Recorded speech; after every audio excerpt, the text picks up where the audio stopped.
എടോ ഇയാളായോണ്ടോ ഞാൻ ഈ പ്രീമിയം കാറിന്റെ പരിപാടി ഏറ്റെടുത്തത്. ഇച്ചാക്ക എന്നോട് ഇടയ്ക്ക് ചോദിക്കും ഇങ്ങനെ വണ്ടി ഏതെങ്കിലും കിടപ്പുണ്ടോ.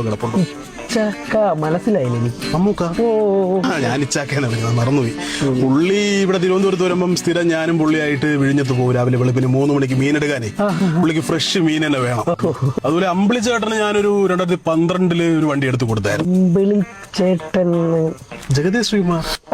ഞാനേ അങ്ങനെ വിളിക്കുന്നവരെയൊക്കെ ഓക്കെ. നമ്മളവിടെ ഒരു പുള്ളിയുണ്ട്. ആ പുള്ളി ഒന്ന് ഞാൻ വിളിച്ചൊന്ന് നോക്കട്ടെ കേട്ടോ. സതീഷ് ചേട്ടൻ എവിടാണ്? സതീഷ് ചേട്ടാ, ഞാൻ വിളിച്ചതേ നമ്മുടെ വേണ്ടപ്പെട്ട ഒരു സുഹൃത്തുണ്ട്. പുള്ളിക്ക് ഒരു പ്രീമിയം കാർ വേണം. പോർഷെ കെയ്നോ മെക്കാനോ ഏതെങ്കിലും ഉണ്ടാവോ? നാളെ നോക്കിട്ട് പറഞ്ഞാൽ മതിയോ?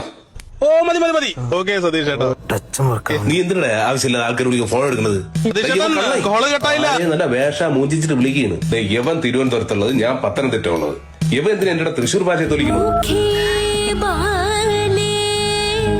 നമ്മുടെ ഷാനുവിന്റെ നസ്രിയുടെയും കൊച്ചിന്റെ നൂലേട്ടിന് പോയപ്പോഴേ ഇതിലൊരു സംസാരം നടന്നായിരുന്നു പുള്ളിയായിട്ട്.